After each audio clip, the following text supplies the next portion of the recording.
Assalamualaikum warahmatullahi wabarakatuh. Sebenarnya jadwal malam ini kan syuting, tapi udah melampaui batas waktu. Sekarang udah jam setengah 1 malam. Sebenarnya mau syuting tadi jam 9-an. Karena ada jadwal ruatan, akhirnya kebutuhan waktu. Ini saya akan bahas secara konsep sederhana aja ya. Saya akan bahas secara sederhana, soalnya kan ini nggak perlu dibahas sebenarnya. Yaitu bahas jasad manusia kan. Yaitu jasad dan ruh. Sebenarnya sih sebelum terciptanya jasad kita ini sudah ada ruh kita ini sudah ada alamnya tersendiri sudah. Ruh ini tercipta dari cahaya, dan di situ sebelumnya ada alam yang tersendiri.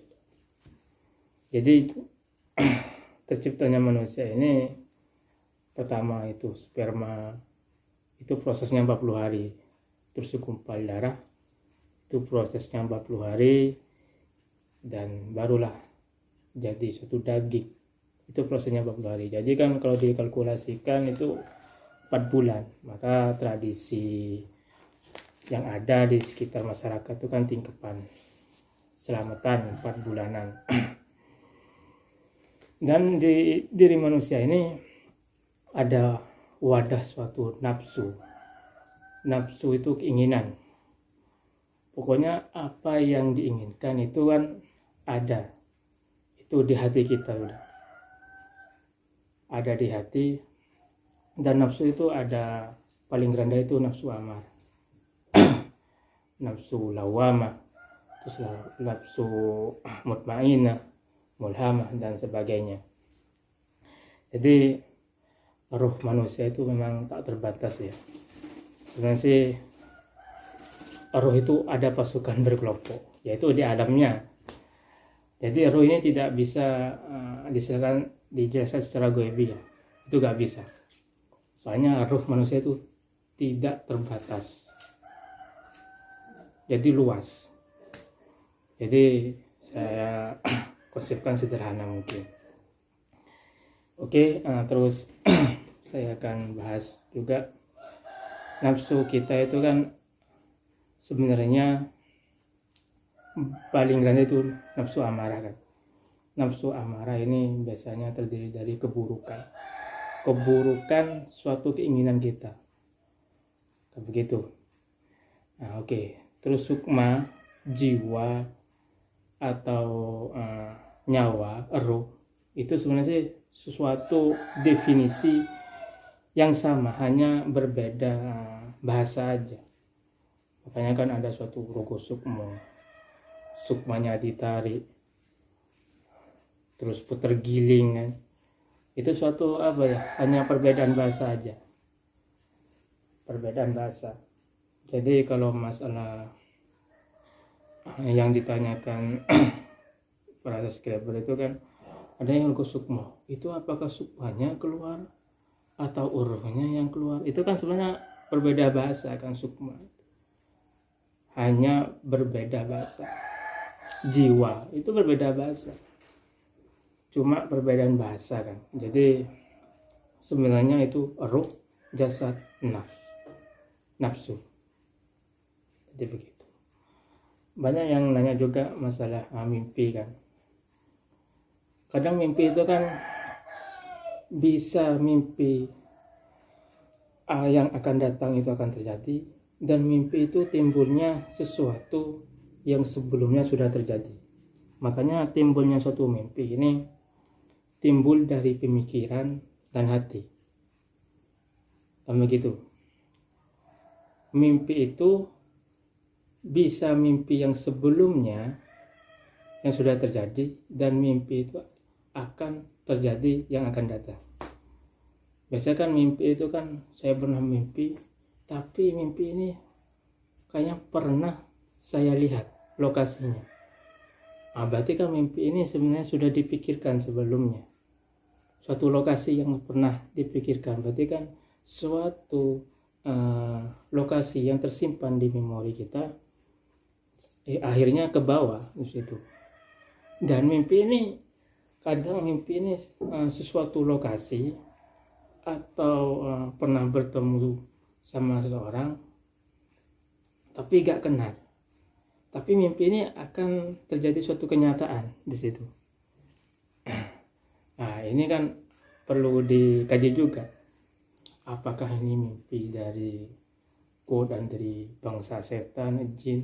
Soalnya kan mimpi ini termasuk dari nafsu ada di hati, kan begitu, ada di pikiran juga, terus berangan-angan akhirnya ke bawah mimpi, kan begitu. Itu dari pemikiran.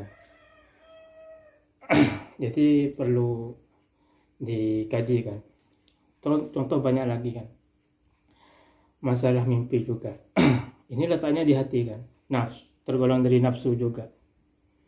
Jadi saya pernah dikasih pusaka, tapi pusaka ini dari mbah saya, sedangkan mbah saya ini sudah meninggal. Di sini ada perlu dipertanyakan, ada dua di sini. Apakah kita harus disinkronkan dengan kenyataannya kan? Sampai harus tanya, apakah dulu mbah saya pernah berwasiat mau ngasih pusaka kepada saya, kan begitu kan, kepada cucu-cucunya? Oh enggak pernah, sedangkan mbahnya sampean enggak punya pusaka. Berarti kan ini tipuan bangsa setan dan jin. Ini adalah suatu tipuan. Makanya perlu hati-hati juga masalah mimpi juga kan. Jadi ada perbedaan kan, sukma jiwa atau nyawa atau roh, ada suatu definisi yang sama, hanya berbeda bahasa kan gitu. Kan bahasa banyak, bahasa Sanskerta, sukma, rogo, sukmo kan. Jadi perlu dikaji ulang. Ini yang saya sampaikan ini pemahaman saya kan. Jadi jasad ini perlu makanan juga, roh kita ini juga perlu makanan. Jasad ya makanannya secara alam, secara nabati, kandungan alam. Dengan roh juga perlu makanan juga. Apa makanan roh? Ya kita ya berzikir, sholat, amal ibadah, sodako. Itu amal, itu makanan roh. Kalau jasad ya makanan setiap hari.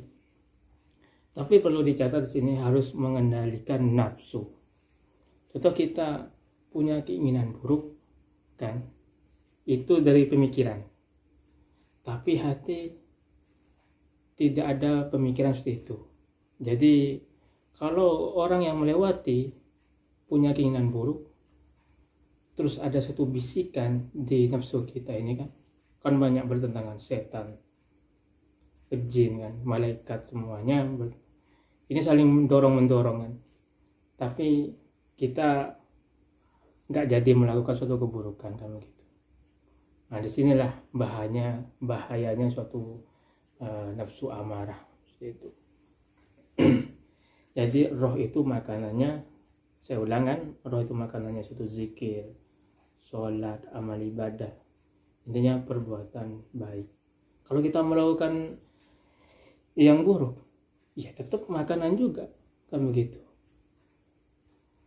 Soalnya roh manusia tidak terbatas, soalnya apapun masuk di situ. Sudah ada bilang roh manusia itu tidak terbatas. Jasad kita juga sakit, roh kita ya juga sakit kan begitu. Roh kita awalnya kuat, tapi karena tidak terkendalikan oleh hawa nafsu, maka kita akan melakukan suatu keburukan, maka roh kita juga sakit.